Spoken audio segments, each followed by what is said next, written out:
might need a bigger spatula. I know. Okay, wait. No. We can do it. Ready? Go for it. Oh, yeah! Nice job.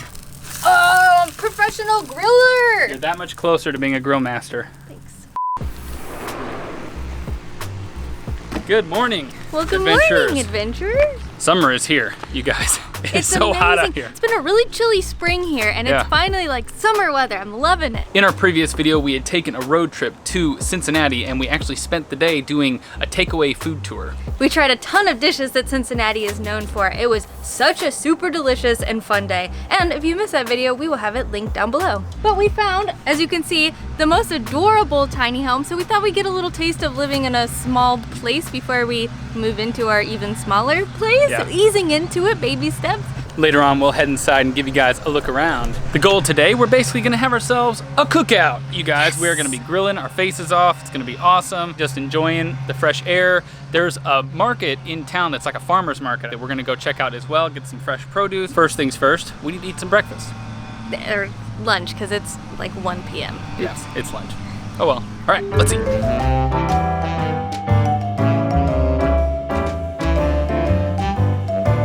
All right, we are all prepped for breakfast. Now we just gotta fire up the grill.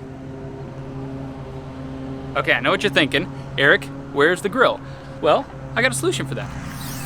That's right, we got a portable grill in our car. Also, don't judge how dirty our car is. We drive this thing like twice a year, maybe. Or maybe do judge it. It's just our go-to when we get home. We're overdue for a car wash. All right, let's grill.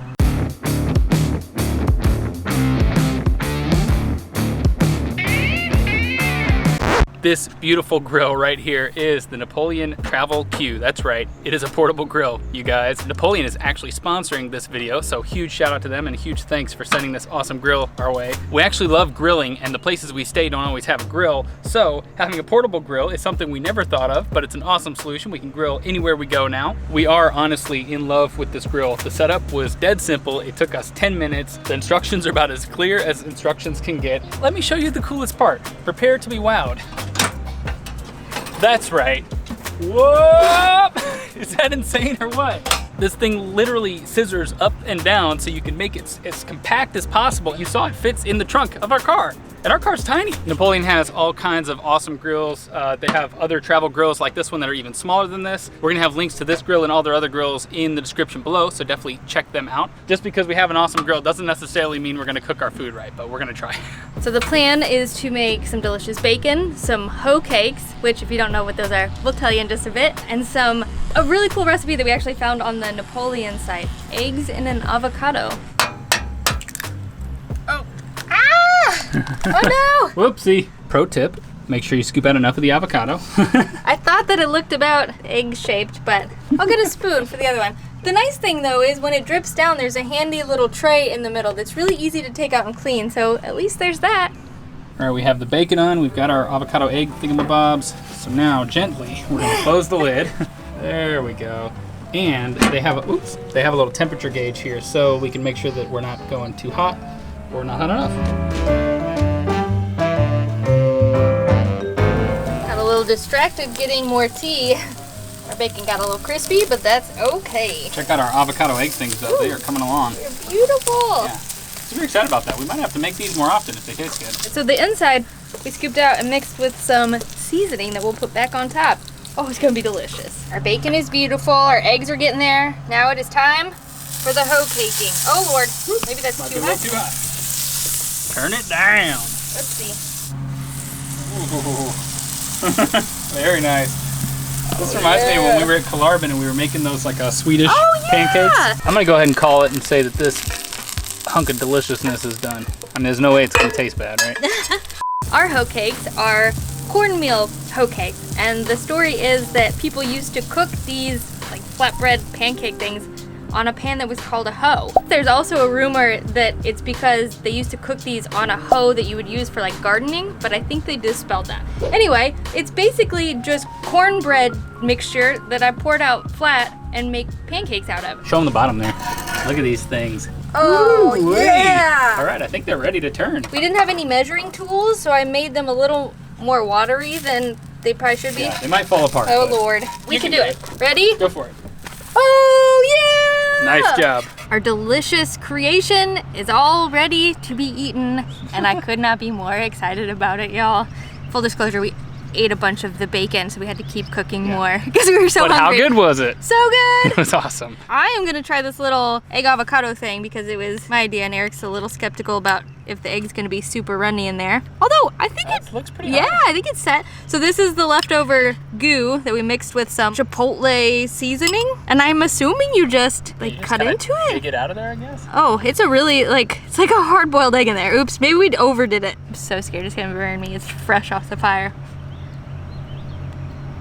It tastes like a well-cooked egg with avocado, just as I had hoped. Imagine that. But what a cool way to cook it, right? That's a way to impress your friends when they come over for brunch. We're also right on the river. This is the Ohio River over here, and there's just all these boats going by all the time, and a lot of geese hanging out, goofing around. My turn. I'm gonna give these hoe cakes a try. Got ourselves a little bit of syrup, just a little bit. You know, we don't want to go crazy or anything. These are perfectly cooked. They just got the most awesome color, and they're nice and golden on the outside. Man, we did such a good job. All right, hoe cake. It's absolutely delicious. The cake itself has a little bit of sweetness, and of course you get a burst of sweetness from the maple syrup, which is delicious. It almost tastes a little bit like a pancake, but it really is the texture that sets it apart. It's just got like that slightly gritty cornbread texture, which is just a nice little difference between this and a pancake. Makes it really unique. I got a little game to play with you guys. It's called Guess How Many Servings Are in This Maple Syrup. How much would you guess? Do you want to tell them? I was about to say, do we tell them? Yeah. If you guys can believe it, 4. 4 servings in here. How many grams of sugar? 53 grams per quarter cup. So you're supposed to dump a quarter of this on your single serving of pancakes. We probably had like a tablespoon of syrup each. It seems extreme, but hey, to each their own. Yeah. Now it is time to finally show you guys what is inside this little tiny house. Let's go take a tour. Follow me to our tiny home. Welcome to our little home. And we forgot to clean. Much better. See how nice it is now? Welcome to our little tiny home. So you can see it's way more spacious inside than it might appear on the outside. It's very adorable. Wood for days. The ceiling, the walls, the floor. Although this might be fake, but it looks like wood. Got a lot of natural light that comes in because there's like 7 windows. We have our little table / workstation, a full kitchen, stove, an oven, microwave, a big old sink, which we really appreciate because we make a lot of dishes, so it's nice to have a lot of space to clean up. They've got some really funky light fixtures in here too. Yeah. Check that one out. Should we show off the loft area next? I think that's maybe been your favorite area. I'll climb up. Okay. There. They've got this cool like sliding ladder. Probably shouldn't do this while I'm on it. It's like the ones from the library. Yeah, it's very cool. Do you want to climb up here or hand it to me or what? Let's see how far I get. Ouch. Oh, Lord. That's full disclosure, the 10th time that I've done that, so you gotta watch your head up here. So you can sit all the way up here, but because of the shape of the roof, it gets shorter down there. So you can sit up here, but not really down there where I hit my head. You do have a lot of room up here, tons of light. For some reason, there are no curtains though. So, you know, act accordingly, I guess. Follow me back to the main bedroom down here, where there's like a full bed. Oh, I got stuck. My butt got stuck. Come on in. So we have this nice full bed, lots of pillows. It's very cozy and gets very cold in here at night, so it is perfect sleeping. They've got all these, I guess, barn-style sliding doors like this, which we see a lot these days. They look really nice and they're really cool in theory, but they don't give you a complete seal between the room and the door. So we don't actually love them that much. They're fine, but when you're going to the bathroom, just come with people that you're comfortable with. Yes. The bathroom is nice and spacious. They have a full shower over here and the water stays very hot, which has been very nice. I guess this is like an eco-friendly toilet or something, but there's a switch down here, and I guess after you put your business in there, you're supposed to just hold this, goes down there, then it kind of fills up with water if you keep the handle open. Am I doing this right? Yeah. I still don't know if I'm using this right, but there you go. Yeah, so it's like a tankless, efficient toilet. Yeah, and they also have a little sprayer, although how do I make it work? I don't know how it works, but yeah, they have a sprayer. It's turned into a much nicer day. It might start raining, I don't know, but It is so much cooler out here. I wanted to show you guys the outside. What I was really surprised by when we rolled up on this tiny house is just how big it actually is. It's one of the bigger tiny houses that I've seen, and that's because it's on this huge trailer. You can see these 3 giant tires down there that support it, and it's very tall, which gives you all that vertical space on the inside, and it has this really interesting shape. It makes kind of this obtuse angle up there at the top, which I've never really seen that before. And this is really cool. I was wondering what the heck these were for, and if you look over here, there's a hinge here. So when you're moving it, I guess you fold this thing up, and then these attach right here, and this whole porch just kind of collapses up. How efficient is that? Ah! Oh, I'm falling over.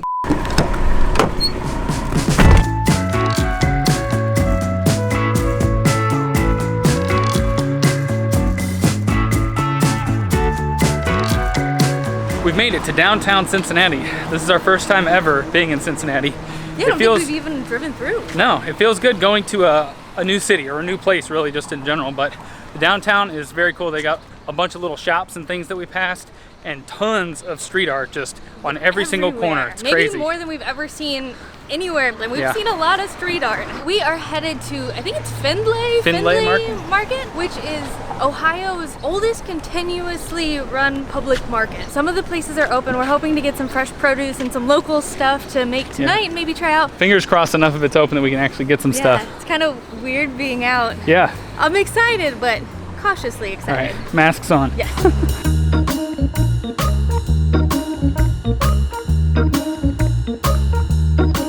We're making our first purchase for dinner. We found some country ribs. Yeah. I'm really excited. I think it'll be amazing on the grill, assuming we can figure out how to cook them. It's funny, our voices are all muffled from the mask. I did yell, but... This market is actually awesome. It's huge, a lot bigger than I thought it was going to be for some reason. They do have all kinds of stuff here. They have tons of meat. They have fresh produce that we saw along the outside. I think there's different places you can get beer here. I don't know if they're serving, but maybe we'll get one if they are. It feels so good to be at a market again. I've missed them so much. We've gotten what we came for. We've got a bunch of produce over here. Sorry, they're doing some kind of construction over here. It's just a little loud. But there are a bunch of really fun, colorful buildings over here with all this seating, and I just bet that before COVID, this was just full of people. Yeah, it looks like most of the things lining the market are still closed, sadly. Yeah, before we leave, we wanted to see if we can get beer at, I think there's a brewery over here. I can smell a brewery at least. Yeah. So we're gonna see if we can get some beer before we leave. Okay, so the brewery on site is open tomorrow, not today, so we might have to pop back in, but across the street is a wine shop. But we wanted to get some local beer to try today. Yeah, because you can't barbecue without beer, right? Exactly. I am loving summer, you guys. It's so nice out here. Nice. It's amazing. Now it's finally overcast. The breeze is gone, but that's okay because it is perfect temperature out here. It's also 7:30 and the sun isn't even close to setting. So our trip to the farmer's market was successful. We got a couple pork ribs, right? Bone-in pork ribs? Bone-in pork ribs, I think but is what they are. They're cut differently than I've ever seen them. Yeah, we've got some Brussels sprouts in here with some jalapenos and some seasoning. Some garlic and some butter. And butter and seasoning. We have some massaged kale here. And then 2 ears of corn. Yeah. We were gonna make corn fritters because we have all that cornmeal, and then it was too much work, so we're not doing it anymore. But we are going to make a feast. It's gonna be awesome. All right, it all looks to be done. Our pork's looking great. Our corn is nice and fried up. Oh yeah. They're super juicy too. I flipped one and it spurted all the way to my shirt. You jerk. If you caught our packing guide, this is why I bring so many white shirts with me, because this inevitably happens. Me too. I made the mistake of wearing a white shirt as well. But you kept yours sparkling clean I did. today. That's never the case. Never. All right. Everything is grilled to perfection, y'all. Check this out. Our meat is looking superb. We put some Brussels sprouts in here. I'm curious how they turned out. We haven't looked at them yet. Oh, that looks pretty good. That looks pretty good. We got some char in there. We've got some corn, and we like to just keep it in the husk and just throw it right on the grill. I feel like it cooks it real easy. You don't have to worry about foil. Hopefully that turned out okay. Oh, we have this dish. What do you call this? This is Allison's signature butter. That's when you accidentally leave it out after breakfast and it melts completely. Yeah, but it's still usable. We really wanted to try this barbecue sauce. This is a local barbecue sauce from Montgomery, Ohio, which is just outside of Cincinnati. As you can see, contains no high fructose corn syrup. It's the real deal, you guys. I'm gonna try this hot and spicy chipotle first, actually. Let's give that a try. think I'll just pop a little. Ouch, ouch, a lot. Oopsie. Cut a big old piece. Oh yeah, it is cooked all the way through. Yay! That's success to us because we don't know the first thing about grilling pork. All right, get a bunch of sauce on Is there. that the bite you can't take that bite. Is that too big of a bite? Dang. It's like 5 okay, bites. all right, I'll cut it in half. Whoa, that pork really just falls apart. Wow, all right, that's a good sign. Oh, the meat is actually superb. Superb, I don't know if I've ever used that word to describe something, but tons of flavor, still super juicy, and what I love is that you can taste the grill. All these little burn bits, it just adds this nice charred, and there was a nice crunch to the outside. That was awesome, perfect, pretty much exactly what you would hope for when you're grilling some pork, or at least the best that I could imagine we could do anyway. The sauce, I was hoping for it to be a little spicier. It wasn't super spicy, but it was nice and tangy. I'll give it that. It was pretty good. I think that's gonna do it for our self-isolation vacation. I've coined that term. Yeah. That's my term. We're gonna get better at grilling, but I think we didn't do that bad of a job. We didn't horribly burn anything or undercook anything. I think that's a win for our first time. All right, good night, adventurers. We'll see you on the road.